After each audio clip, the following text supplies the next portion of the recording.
two-time beer mile world classic champion, Corey Bellemore. One, two, three, go!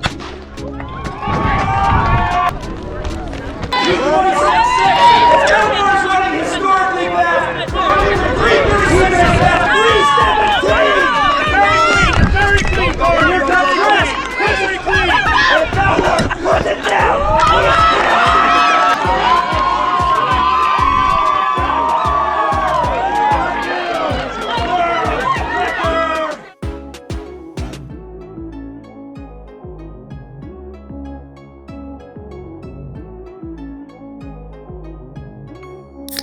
Yeah, it's our first podcast not in the evening, I think, right? Or like afternoon, evening. Yeah, I think the earliest one we've done has been like 1 p.m., hasn't it? I think so. Something like that. So this is new territory. So we usually drink beers on the podcast, obviously. Adam, what are you drinking? We're drinking Athletic Brewing. We got some non-alcoholic beer to kick off this morning. I've also never had a non-alcoholic beer this early in the morning either, but here we go. So shout out Athletic Brewing beer. If you want to try some, we'll put a link in the description. Now I feel bad because all I got is my water here, but I have a bunch of athletic beers downstairs. Well, I mean, if you want to grab one, totally up to you. Right, you know what? I'll do it for the purpose of this podcast. Let's do it. Let's go. Let's go. I'll be right back. All right. What do you got to drink? I got upside down. Nice. What beer did they give you guys for the NA beer mile? None of these. We raced with the Cerveza Atletica, so it's like a Mexican lager equivalent. It's even lighter than what Corey's got. Corey, I think the one that you have, Corey's like 50 cals, and then the Cerveza is like 40 cals, so it's lighter. What's the? Sure. Are you guys drinking the stout, or you are, Chris? Right? I got the stout. I have the Run Wild. Yeah. Okay, I like the Run Wild a lot. Yeah, Run Wild's good. The stout's actually pretty good early in the morning. It's kind of like coffee. Yeah, it reminds me of coffee for some reason. Like a nice porter. Yeah, it's a nice porter, little breakfast beer. And I'm gonna run right after this, and I'm gonna have some extra calories in the tank. So hey, that's awesome. It'll be good.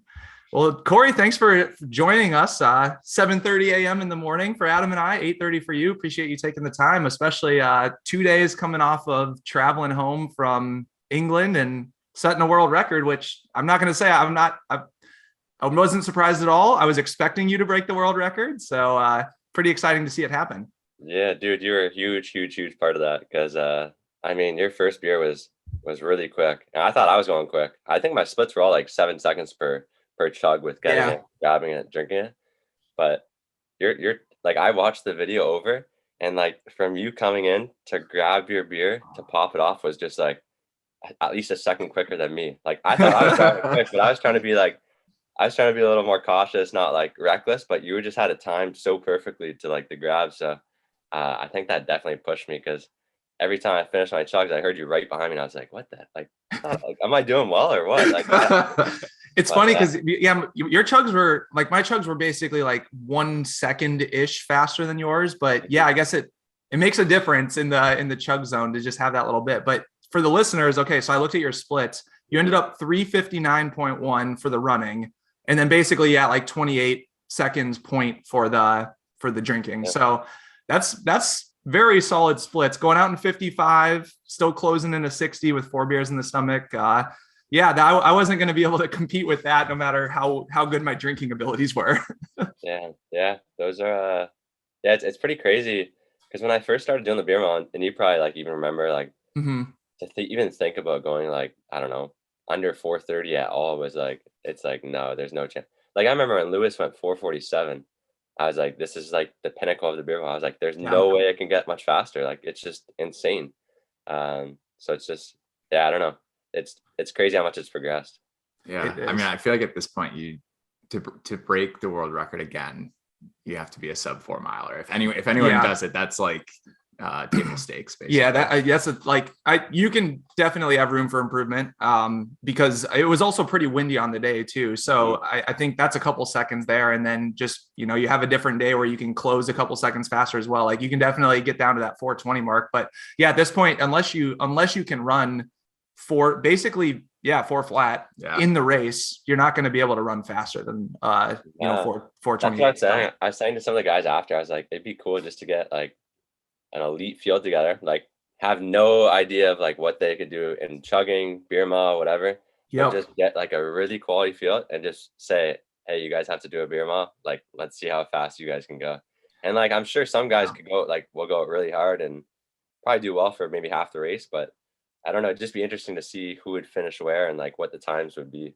Yeah, Yeah. especially we've talked about it and like putting a decent amount of money behind something like that to, you know, give people Yeah. a reason to do it. But yeah, that'd be really interesting to watch. We were thinking like after Fifth Ave Mile this year, we could do it, but it was still like the pandemic, COVID kind of went on way longer than we thought it would, et cetera. But hopefully by next summer, hopefully we'll have more money to spend as a beer mile media company. And then also just people will be able to, I don't know, all be in one location for a race or something together. But yeah, I mean, it would be great to put up some prize money to encourage people to do it. But I think it would be, I don't know, I think it'd be interesting because I think there could be some talent out there that could be in the 420s just based on how fast they are and their chugging abilities. But kind of like you're mentioning, like the chugging technique and just like being quick in the chug zone is still something that you have to learn over time. Like, I mean, your first beer mile ever, I guess, let's talk about both. So your first beer mile ever, Like I can't remember how fast you ran. Yeah. Like first ever. I think you said you ran like 5:30 or something. 5:33 was my very first ever. Okay. And then What mile shape were you in? Yeah. Like Or what was 1500? the breakdown of running versus, drinking in that? I was probably in like, I want to say like 4:15 mile shape. I did it at Cans too. And like, Yeah. I remember all my teammates were like, if you get it too hard, you're going to die. You're going to suffer. Like it's going to catch up to you. So I like went out conservative and then like, I got like 2 beers in. I was like, this isn't that bad. I don't feel like I have to puke. Like, I think I can go a bit faster. So I think I closed pretty well that one. And then like a few weeks later, one of like my old teammates, and actually he was like one of my very, very first coaches ever. He's a young guy. Don't worry. He's not like this old, weird, creepy dude. He's a young dude. But he actually brought like a case of Budweisers to the track. And then we did another beer mile at the track a couple weeks later. I think I was like 5:27 and then didn't touch it again for 2 years. Okay. Yeah. Cause then so did you go from that 5:27 to the 4:39 or whatever when you use bottles? Okay. See, so yeah, then you clearly got the chugging down very quickly though. So maybe what I just said about someone wouldn't be able to pick up the chugging technique right away is wrong, because then that was your first one with bottles then where you went 4:39. Yeah. So for anyone listening, like the back, Corey, you should give us the backstory here, but the short and sweet of it is Corey basically ran a 4:39 beer mile, broke the world record, and then got on a plane and showed up at the world championships like 36 hours later and broke the world record again and won the world championships in London. So yeah, talk about that 4:39 beer mile and like the motivation behind going to the track and doing it. So it was just after I just finished, I did NACAC track and field that year. So it was like the North American, Central American, Caribbean championships. I was running 800s back then. I was in like 147 shape. So like I was in pretty decent shape. And like one of my best friends, he's like, dude, I've seen you chug. Like, I know you're in good running shape. Like, I think you could be good at the beer mile. And he's actually like best friends with Lewis. So it's like, it was funny. He was trying to get me to do it. Like, we're best friends. And then he's really good friends with Lewis, who he grew up with. Yeah. So he had seen Lewis do it. And he's like, dude, I think you could beat the world record. Like, I know you're a little bit better of a runner than Lewis. So I think you should give it a shot. And like, it took him like a couple weeks to convince him. I was like, all right, dude, let's just do it. So actually, a lot of people don't know this, but we went onto the track and we were going to film it. It was starting to get late. And there was tons of bugs, like tons of gnats, like just flying all over, getting to my throat, like all over my face.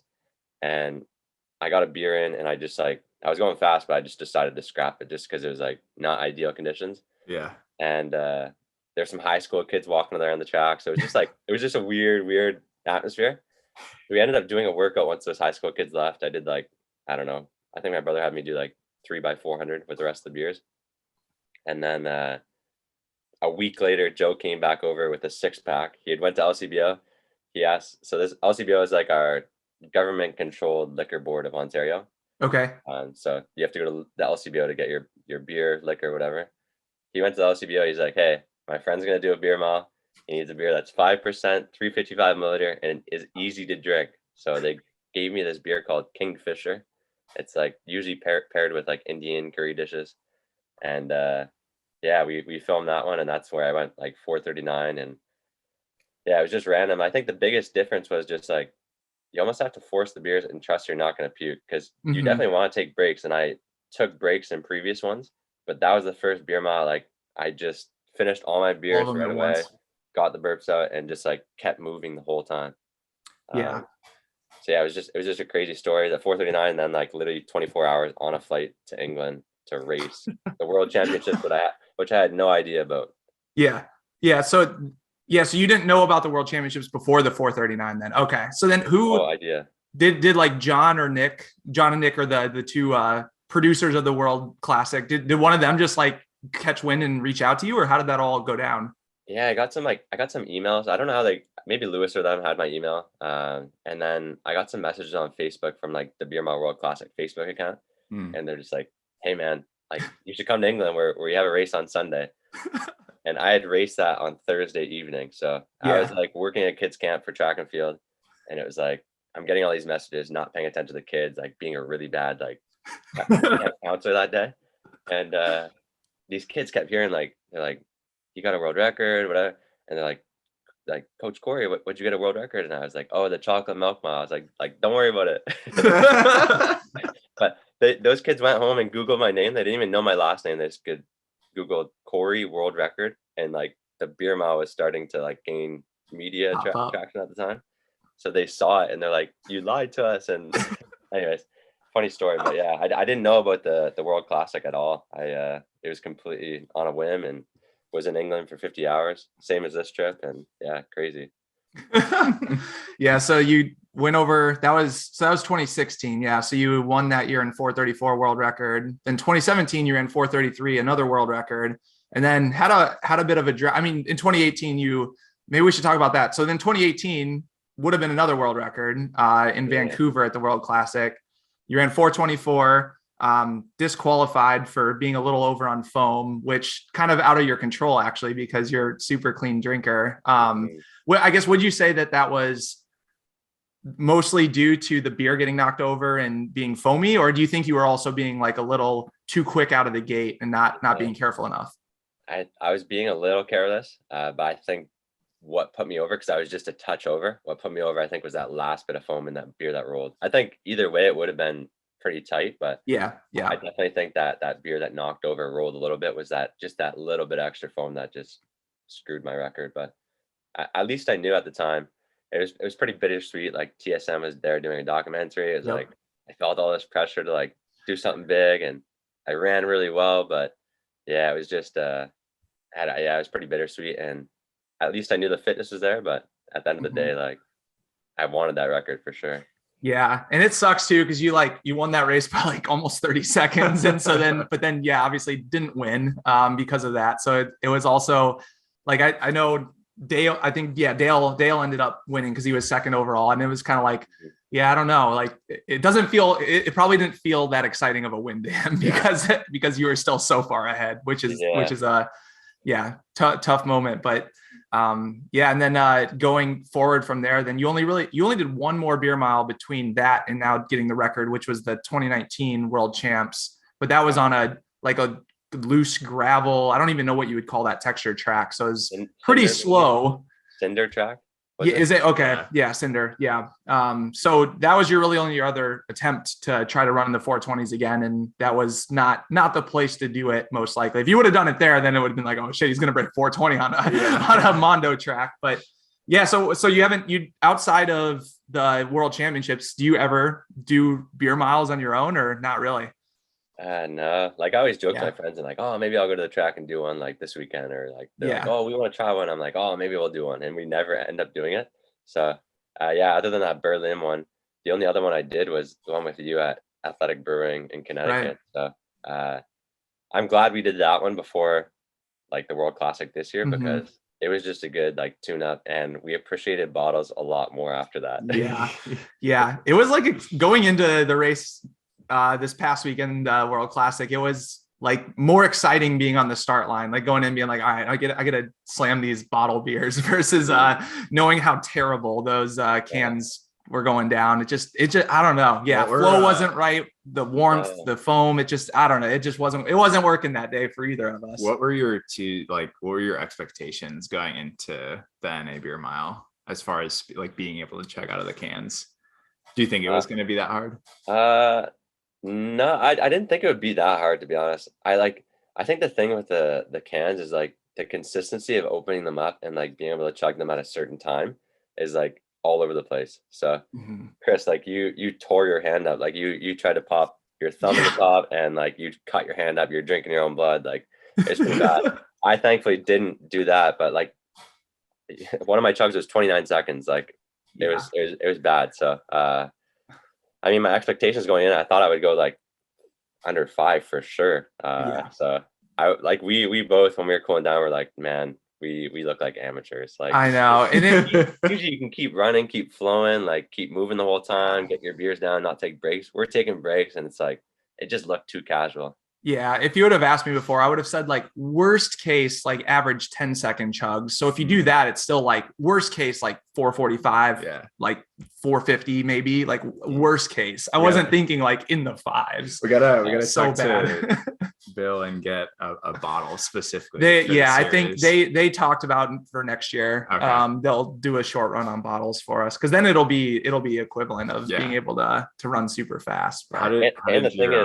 The thing is, Chris and I said like the NA beer mile, like I thought it maybe be a bit easier. I think the carbonation is actually a little bit higher, and like it's not the alcohol. Like I know Darren Norvell from like he used to work for ESPN. He's big into sports, and he tweeted something like about the beer mile, about that NA race, and like all these guys are attacking him like NA is such a joke. This is like not legitimate. Like it's so much easier, and it's like no, dude. You like if you try it, it's literally the same hurt. It's like same, at least more carbonation. Like I don't know. I mean, if you think about it, you're drinking like that would be like doing a beer mile with craft beer, because the ABV doesn't really matter.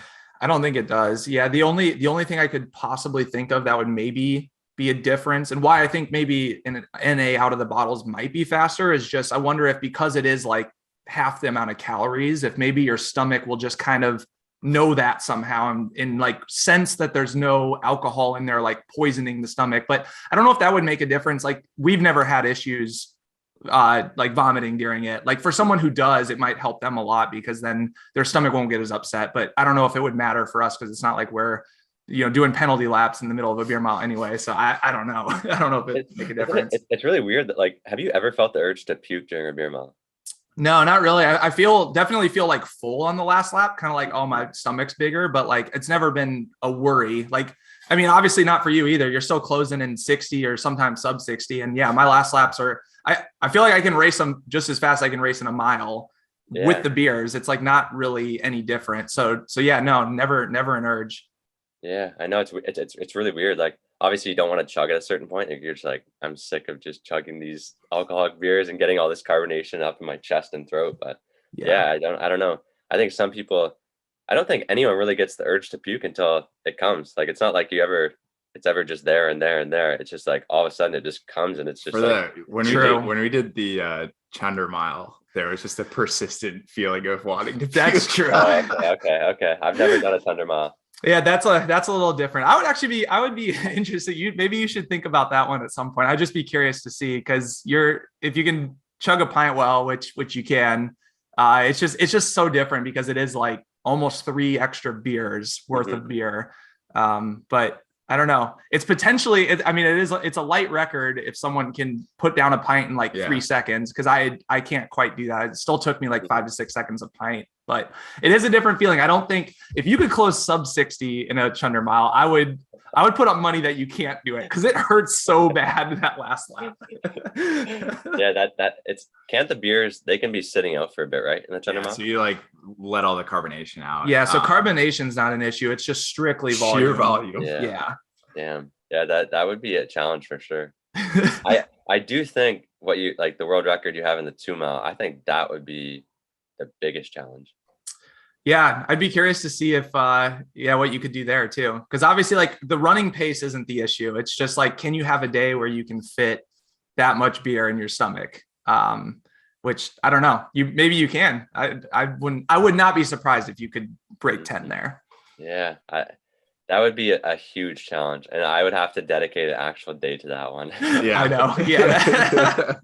That's like something you try even less than beer miles. Like we talk about, like you only do like the World Classic every year for the beer mile. It's like the beer 2 miles, something that I can only wrap my head around like every like 3 years. I'm like, I'm not doing that again for a long time. It's equivalent to like a 200-mile ultra race. Like you got to let your body recover from that one, and you got to go into it completely fresh. Yeah, absolutely. So what is next for you, training wise, running wise? So for all the listeners who I don't know why they wouldn't have heard of you, but you're a very good runner without the beer as well. So the beer mile is not your main thing, even though it's the thing that you're best at in the world, but it's not your main thing that you're training for all year. So yeah, what do you got coming up in the running world sans beer? I want to become a better runner. So this past summer was pretty disappointing. I was coming off injury, but like did not hit close to the times I wanted to. So just took a look at training again, and I was doing a lot of cross training. I think I was overtraining a bit there, and it just made my running I felt tired all the time. I felt fatigued all the time. So took a step back from that, and like I'm thinking about actually absorbing the training, still doing my like strength training 2 to 3 times a week, but just not. I'm not trying to get something out of every run. I'm taking the recovery days as easy days, getting really good workouts in, and other than that, just trying to stay busy in my day-to-day life. So just maintaining a good social life, work balance sort of thing.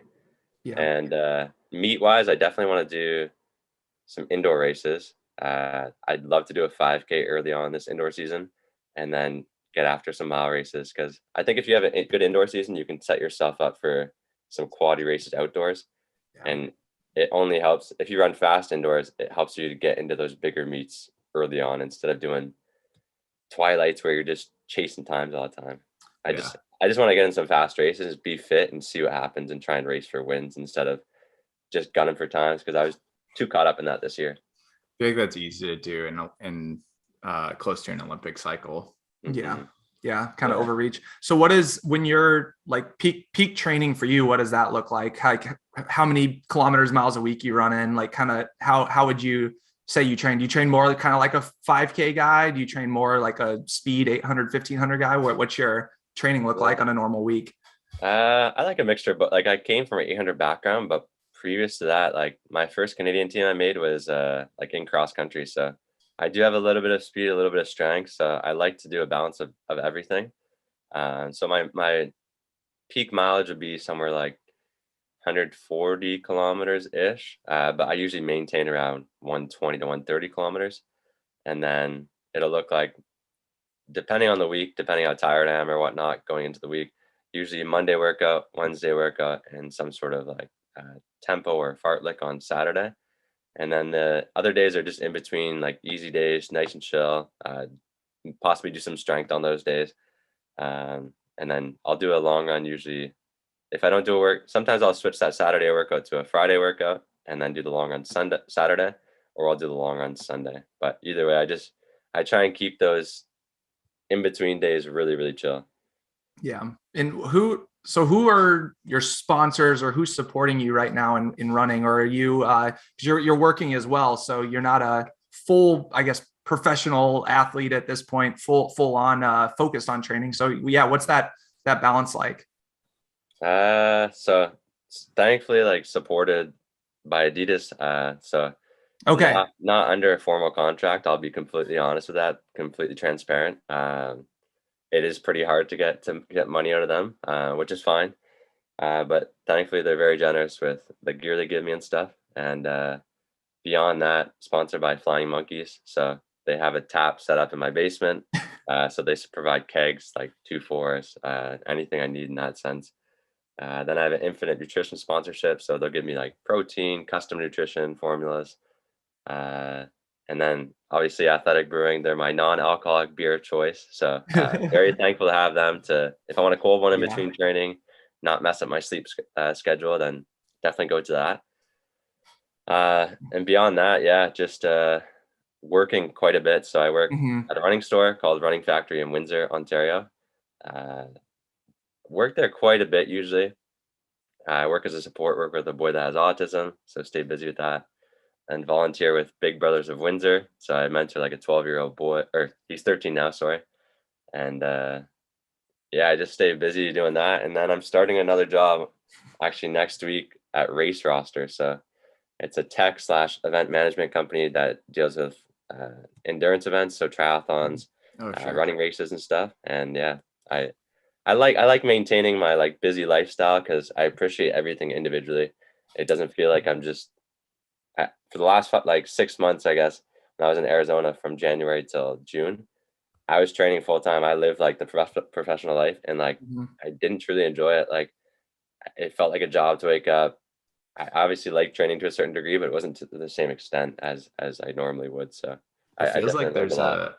a split with pro runners where like there certainly I feel like the majority of pro runners really enjoy just like taking 3 naps a day and like obviously hitting it hard, but like not outside of that, not having a job. And then there's maybe like a quarter of the pro runners we talk to really enjoy having something that is not like pro running. So you're not thinking about running Right. 24/7. Yeah. Yeah, yeah. I think you can like you got to find what works for you. I don't think like my lifestyle, the way I do it, would.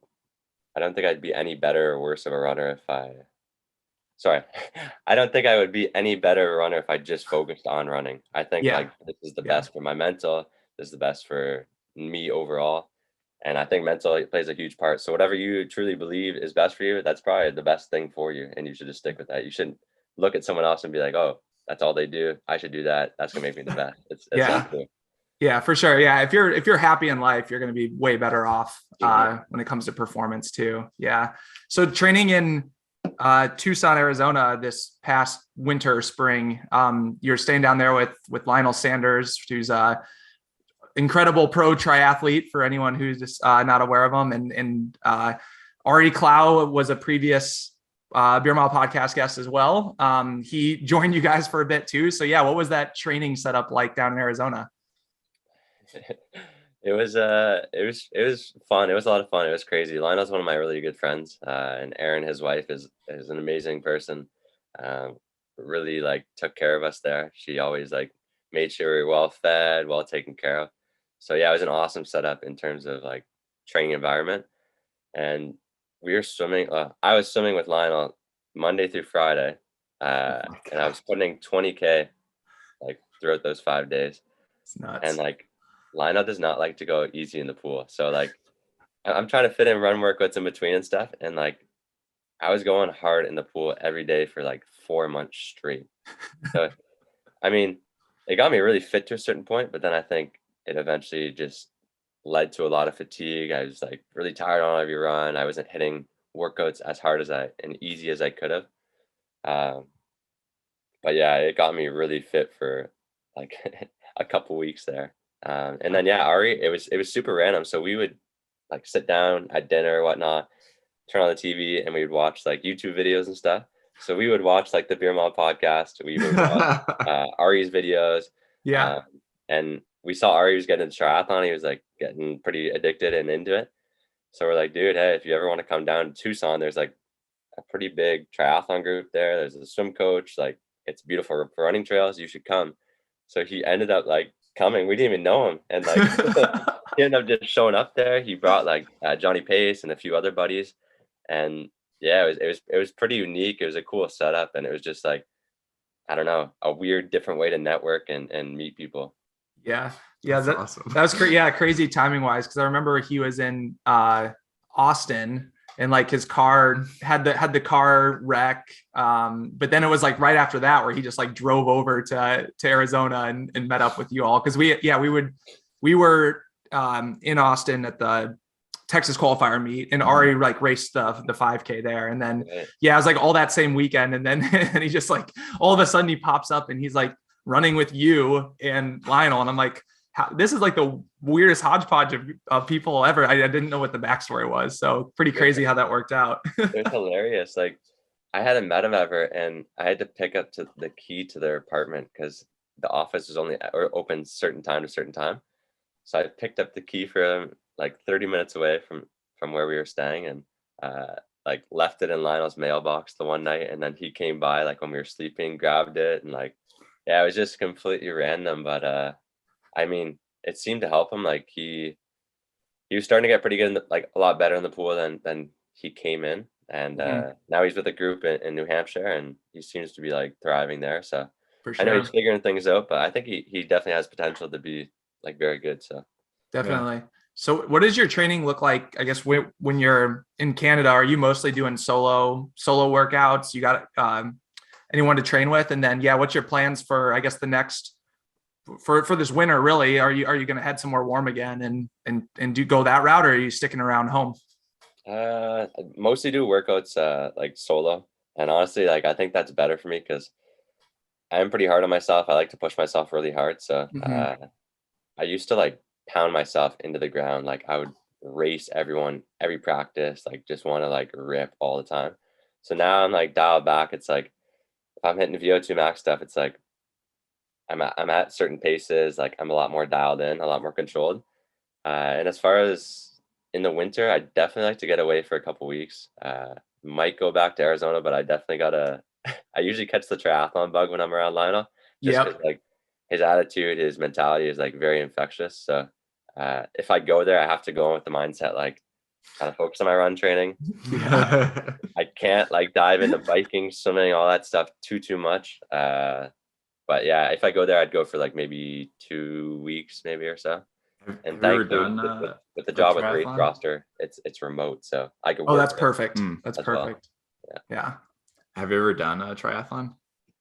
I did the Kids of Steel. It's like a try basically when you're a kid. So I think I was like 11 years old. It was the worst experience of my life actually.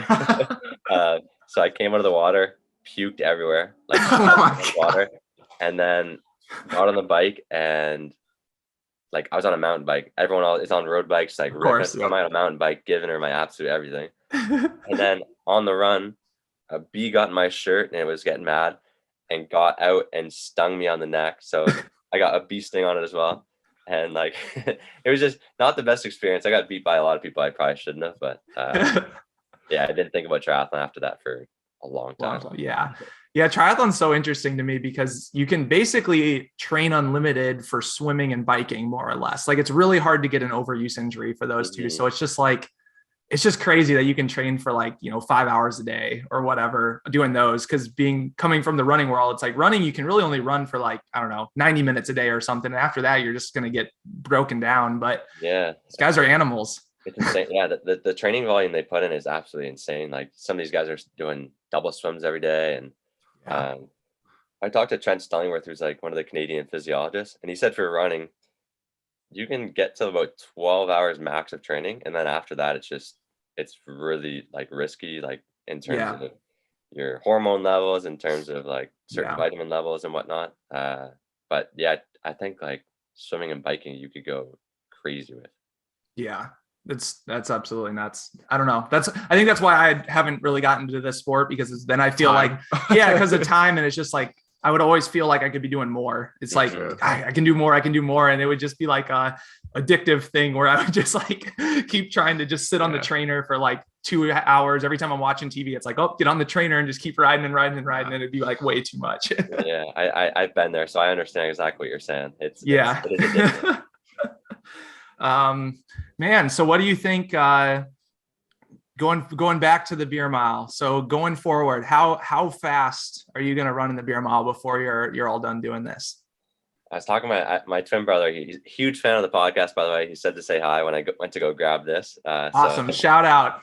My brother Justin says hi. And Shout out, Justin. we were talking the other day, and I think the beer mile can get down to sub 420, but I don't know how much under that can get. And it has to be perfect day, really fit, like really good conditions, and then just consistently fast laps. But Mm-hmm. yeah, I think it can go quite a few seconds faster right now. Yeah. Yeah. I think so as well. If you look at like, I think my chug time added up to like 25 seconds. Yours is like 28. So I think, I mean, somewhere in that range is about as fast as you're going to chug. So that would put you at like a 355 mile or 354, something like that, with like 25 seconds of chugging, potentially even like a 350, 351 mile. If you, you know, there's potential for that. If someone's like a 347 miler, but there aren't very many of those. So, so yeah, no, I think like 420 is kind of like, it's like somewhere right in there, but it would take a really good day to go sub 420, but for sure low 420s. I think, I mean, you definitely have the tools to do it. So, just keep grinding on the running and you're going to get there. Yeah. Oh yeah. I like I said, I want to see some more like elite professional runners just take a step back and be like, all right, I know it's the beer mile. I'm not just going to focus on this, but I just want to see what I can do. And like, I think a lot of people just have this like ego about them or their track life that they don't want to dive into the beer mile. They think it's going to take away. Believe me, I had that mentality too. I was there. It's not that serious. Like, I mean, beer mile, it's still a competitive, like fun event, but like at the end of the day, it doesn't change who you are or who you are as an athlete. It's just another thing to, I guess, add to the resume if you want, or I don't know. Like I said, you get free trips out of it. Like, it's an enjoyable experience. You meet a lot of good people. Nice vacation each year. And I mean, the people, like I guarantee like pro runners, they have 4 beers at some point, you know, each year. So it's like, it's not like you're doing beer miles every week. You're doing like 1 a year. So you're drinking 4 beers one day a year for one race. It's like, that shouldn't be something that people worry about, like destroying their image as a person and as a runner. I don't know what it is. It's this like the balance of like the brand of like, I don't want to be associated with alcohol, but I don't know if that's necessarily true. Cause like a lot of pro runners still are like open about, you know, enjoying beer. Or if it's like, they're just nervous about getting embarrassed and like puking or something like that. And they just like, because it's unknown territory, it's like a brand protection thing of like, I just don't want to put myself out there and like risk anything bad happening. I don't know. The thing is, like when we did the NA one with Athletic Brewing, I was like, I feel like this could catch on a little bit more just because people will be a little bit more open to it if they want to host competitions. I don't necessarily think they would need like a liquor license or anything for that. So like, I mean, like we said, it hurts the same. So if anyone want to try it and see where they were and not use actual alcohol, I mean, non-alcoholic is a pretty good start or place to start. So absolutely. And especially if anyone, like any runners out there is considering doing it, just like go to the track by yourself and just do it and just see what you can do for yourself and then know whether it's worth it for you to like try to jump into one of these. I mean, no harm in just going and trying it for yourself, and you can video it if you want. And just, if it's a good one, put it out there. If it's not a good one, just delete it. Just be gone forever. Just be like, all right, I don't got to do it. And that was our mentality going, like when I did the 439, it was like, if this goes off, like I didn't know how I was going to go. I was like, if this goes awful, we are never talking about this again. Like, exactly. No one knows about it. It's us 3 at the track. Like, it doesn't matter. But it's cool. Just like if someone goes to the track and just like does an NA one and understands like how much it hurt. Like it hurts just the same for us. Like it is not comfortable. But just understands like how it feels to get the burps out, to run with this liquid in your stomach, to like control your breathing as you're coming in, and then like essentially hold your breath while you're trying to chug this foreign substance. Like I don't know. It's such a weird mix of like obviously being fit, running, but then like it's like a skill activity as well, kind of like bowling or billiards or something. There's like the skill component of it, which is like, I don't know, it's like two totally different things just like thrown together, which is pretty funny. Even I've heard some people say like, why don't you just tilt the bottle all the way up? Like they think that's the fastest way to come out. It's like, no, you have to control how the liquid comes out. So it's there's a lot more to it that like even now I really don't think about, just because I've done a few of them, and it's like automatic where you're already taking that into consideration. That's what a lot of people ask. I'm sure you get asked like all the time, like what's your advice for me chugging, or I'm just, like also just people saying, oh, have you tried chugging this way, have you tried this? So what are like some of the, I guess with the chugging techniques, what are some of the things that people have tried to like teach you, and I put that in air quotes, like teach you about chugging? Like Corey, you could go from 6-second chugs down to 2 seconds if you do the vortex, or I don't know, whatever it is. Like what's some of the crap that people are trying to like push on you for chugging technique. Well, a lot of people, they don't understand. They don't know there's actual rules for it. So for the NA one, they're like, dude, why didn't you just like puncture it, shotgun it, or Shotgun squeeze it, the yeah. can or whatever else? Yeah. It's like, no. There are actual rules for this thing. Like it is standardized. It's pretty controlled. So yeah, but from this weekend, there were a few people doing the torpedo Yep. chug, and they're like, why don't you just do that? It's like there is so much foam left over if you're trying to do that with a bottle. So I think those are the two biggest ones that people just don't understand the rules, and they think certain things are faster, but it's like if you just chug a bottle straight up and just like slowly tilt it as you're chugging it, that is 100% the quickest way. Yeah. There's no way to do it quicker. I've stood at the kitchen sink before with like different bottles and just like tilted them at different angles just to like time how fast it just comes out. And you basically kind of starting it parallel to the ground and just slowly rising is like the best way just to have it flow out of there. So 100%. And like I used to, when I chugged, I used to like put my full mouth on the bottle and then like get out the liquid that way. But then from doing over time, I found like if you actually let a little bit of air come into the top and like almost pull the rest of the liquid out, that is another like little trick. So I think you probably do it too. You just leave it on your bottom lip almost and let like the air flow in. Yeah, exactly. Yeah, I don't a lot of people do just like their tendency is to close their lips around it, but that's not the best way to do it. It's literally just think of it as you're just pouring it into your mouth, like just pouring it out of the bottle into your mouth, not like putting your mouth around it to drink out of it. Just as fast as it comes out of the bottle, you just got to be able to chug it that quickly. And then that's it. I mean, can't go any faster than as fast as it comes out of the bottle.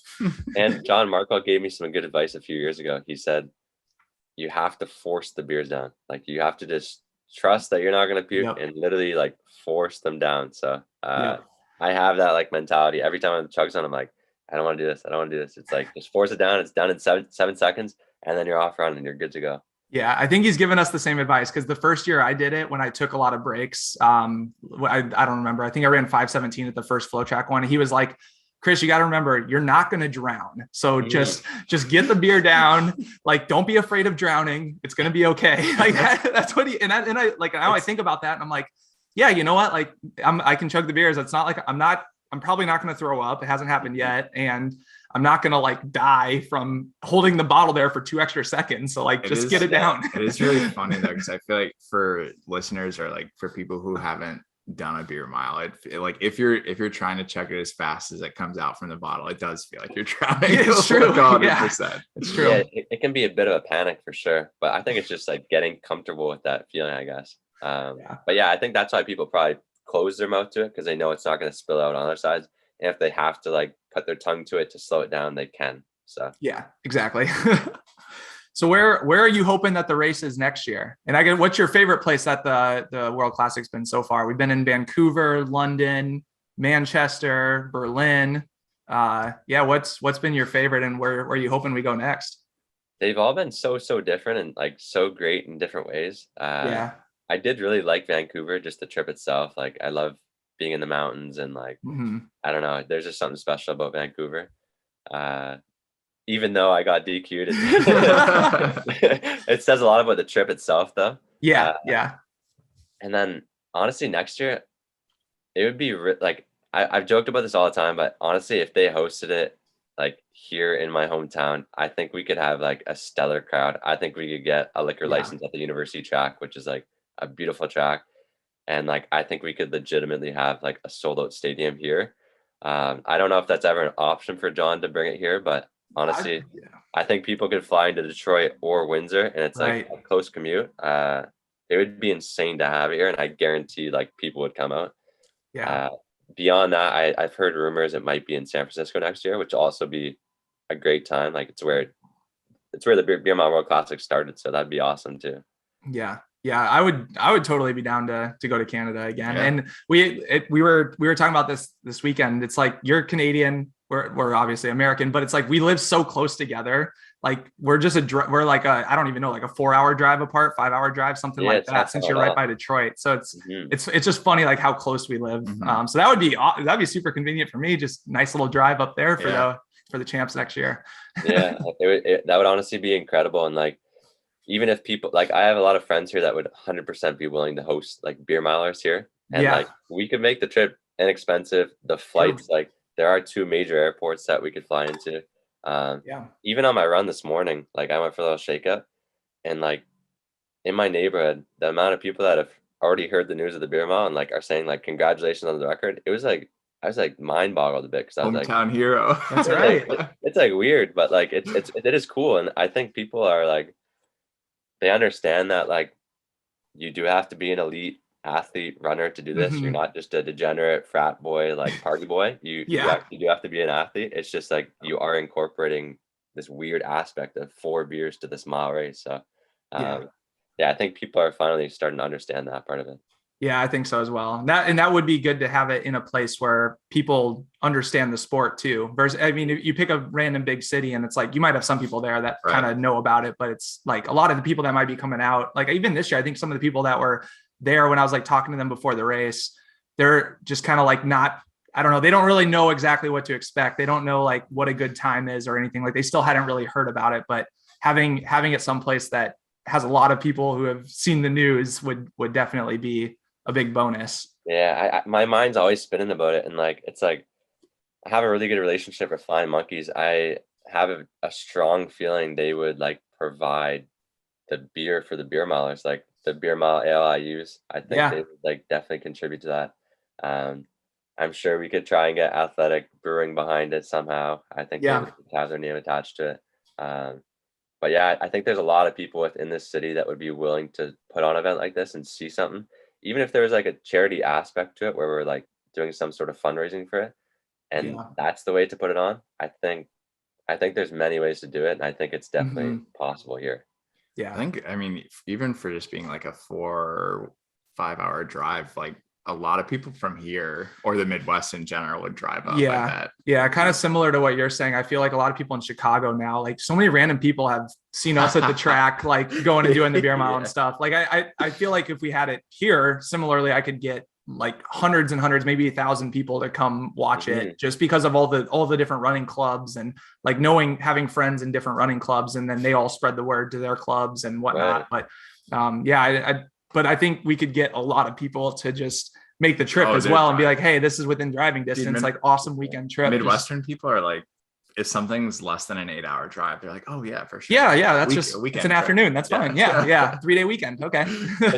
That's actually hilarious because like when I've been in Belgium in the past to race, like I'll say like, oh, I drove like whatever 3 hours to Toronto, and like it's not even that far in terms of like how big Canada is. Like it's not far at all. And they're like, dude, 3 hours like to other side of the country. That's like crazy. And it's funny hearing those comparisons when you do travel. Yeah. But yeah, I think the biggest thing about like putting on the beer mile event and getting people to come is like obviously marketing it in a proper way. Right. And if you can market it in a good way, especially if it's in like your own country, your own hometown, close proximity to like you guys. Yeah. I think that's the way to grow it, to get people to understand it and like to come out and support. For sure. Having Flying Monkeys like or a big brewery like that behind it would be huge too. Just like the marketing from their aspect of like having everyone in the race drinking their beer on like a video, and like if the video is a world record, it's going to get like hundreds of thousands, millions of views, whatever it is. Like it seems like a no-brainer to me. Like if I owned a brewery, I would totally be behind just running a line of beer mile ale or beer mile beer and throwing it out there for everyone to use. I think it's so smart. Yeah. And like Windsor, honestly, like for being a fairly small city, we have like some of the best track officials in like the world, in the country. Like 100%, we put on like really good track events. So like I know quite a few of them. My dad used to be a track official, so like I guarantee even they, like, even though it's not a track meet, I guarantee they would come out and help like collect the beers or whatever like that. I think it would be like a community type effort. Like people would be willing to help, willing to like put on this event. So I don't know. Like I hope if John listens to this, he considers it like, oh shoot, and then his mind gets spinning. Yep, that's right. That's right. We got to keep influencing him every way that we can. So I'll make sure to send him the link to this episode. And be like, John, listen through this one. We've got some footnotes for you. And then I just gotta get down to 60-second laps and make that feel comfortable. So I'm gonna keep trying. I'm not gonna give up on it. It is a fast track too if we do it in Windsor. It's a very fast track. I think Nick Wallace has raced there a few times. He's come and raced. He's raced 335, 336 there. Oh wow, yeah. So yeah, it's a decent, and that was just a random twilight too. So it is a fast track for sure. Got the stamp of approval. I mean, Nick Willis has run sub 4 on every track in the world. So I mean, basically, that's true. Very true. All right, should we pull up a couple of those threads? Oh God, yeah. Okay, so for a little fun to close out here, we were on Let's Run. We just searched beer mile, and we got some like funny threads here that we want to get your take on. So this one's titled "Trying to Run a sub 6-minute beer mile on 30 beers per week," and the post is just possible or not possible. So nothing about running mileage, just is 30 beers per week the optimal beer mile training? that is an interesting way to look at it. I'd say no. Like if you just crank out 30 beer, I mean, I need some background information here, you know, like I need to know at least if you have any mile times from like or some sort of basis. Here's one that has way more context. Yeah. Okay. The title is "How Fast Can I Run a Beer Mile?" I ran D2 in college. Best mile time was 4:28. Took a couple years off, but I've gotten back to running. I ran the marathon a few weeks ago in 3:35 on minimal training, around 50 to 60 miles a week. Minimal training my ass. I'm currently training every day, doing mainly easy runs and tempo runs with lots of strides, 60 to 70 miles per week, sometimes up around 80 to 90. Pace for my easy runs usually ends up around 650 or so. My original plan was to train into the spring to try and lower my mile time. I also get out pretty much every weekend. I consider myself above average drinker. If I had to quantify it, I could probably drink 10 beers over the course of the night before things get really out of hand. Oh my God. What do you guys think? How fast can I go? I want to try and set a goal. First of all, 428 mile, way better than a 335 marathon. That marathon is bad compared to that mile. Dude, the first comment is 428 mile, 330 marathon. What happened? Yeah, for real. That is the ultimate truth. Yeah. I think that person, I mean, they are definitely more of a miler. So I want to say if their chugs are good, I'd say 5:30 they could get under. But I think that's fair. Man, it's so hard to compare the two. Like, I know there's tons of people that are good drinkers, but like it's not about being a good drinker, it's about being a good chugger and holding it down. So it's like, for it's sure. not just like, even you probably hear this all the time. Like there's these like big trucker guys, like I don't know, redneck guys that are like, I could do the beer part, but it's like these guys sip beer. Yes, they drink beer, but they don't know how to chug beer. Yeah. There's a difference between like being able to put down a 24 pack in a day versus like the technique of like getting it down that fast. It's like totally different. I feel like in a random beer mile though, I would rather take somebody who looks like they've shotgunned a lot of beers before compared to like a marathon runner. Yeah, a marathon runner. That's fair. Maybe, you never know. I don't know. I feel like distance runners though, the sneaky thing is that we all have to eat a lot in order to put in that mileage. So it's like we all have pretty big stomachs, and I like know a lot of guys that run a lot that just like can put down a large pizza no problem, you know, because it's you need the calories. So that's the one exception. But I mean, I've also seen it the reverse where I've had like college buddies that didn't run a step and they could still run like an 8-minute beer mile because their chugs were just like 6 seconds a piece, and then they'd run a 7-minute mile and jog around the track. So I've seen it both ways, you know. I don't know. Yeah, there's some big running groups in my like community, and there's one called like Malden Park Runners, and I think they got inspired by the beer mile, so they host like, I think they call it the Preakness. So it's like their beer mile every day, and they have it in like a trail 400-500 meter loop. But a lot of these runners do like to indulge in alcoholic beverages. Like they like to drink. So it's like I might take a marathoner over like someone that looks like they can shotgun, because I do know the sneaky thing is these marathoners, a lot of them do like to drink and can drink. Like right after marathon season. For sure. Or like you got your brewery runs or whatever, like your pint nights, all sorts of different stuff. No, totally true. And also distance runners, you got that like that mindset of you're willing to hurt. So it's like, oh, your stomach hurts a little bit. Oh, well, like you just kind of, I don't know, you just get over it. So Like, oh well, let's go harder. yeah, exactly. I haven't puked yet. I'm still good. Let's keep grinding. It is funny when people like that thread reminded me of it, like 30 beers a week, like using that as the gauge. But I think if you looked at like the results from Beer Mile World Champs, it's always, I wouldn't say always, there's always exceptions, of course, but like it literally plays out of like whose mile PR was the fastest, like that's who wins, and then like keep stepping down, honestly. And like, and almost like the inverse of drinking to some extent. Like obviously there were guys that get like fourth, fifth, whatever, that are like probably drinking a lot, but they're also like pretty good runners, and their mile time, it's like directly correlated to mile time and almost inversely correlated to the number of beers you drink per week. because everyone at that race can chug a 6-second beer or 7-second beer. It's just a matter of then who's going to run the fastest mile while chugging the beers. I feel like sorry, go Adam. I feel like the only historical exception would be Dale Clutterbuck. With the drinking or with the drinking? But he's also a 337 guy, 336 guy. I feel like he probably could have been a better beer miler if he didn't drink as much. Have all of those training videos, and like, what was that? Probably like 20. His training videos were so good, good. Like, oh, we're just gonna run loops around the Hyde Park, and every loop we're gonna do a beer, and it's gonna be like 8 beers and 8K. I don't know how much it's gonna be, but just like every week, just doing a video like that. Such an animal. It's pretty hilarious because Dale coached his girlfriend, fiance now, to Olympian Olympics, which is crazy. And then Ben, his training partner, is like dating Adele Tracy, who's like a very, very elite runner herself. And like it's pretty cool how connected the running beer mile world is. It is. It is. It's crazy. Last thing that I wanted to make sure to ask. So a while back there was the beef with Everett Smolders. Oh, right. How fast do you think Everett Smolders could do a beer mile? So he's using the logic of he can shotgun a beer in 2 seconds, so he's going to beat me in a beer mile. But he is also fast. He's also a sub 4 miler. So I'm not saying that I can beat him in a mile race, but I don't know. I can't tell if he's someone who would struggle on beer 3 and 4, or if he would be a beast and run in the 430s. I just don't know.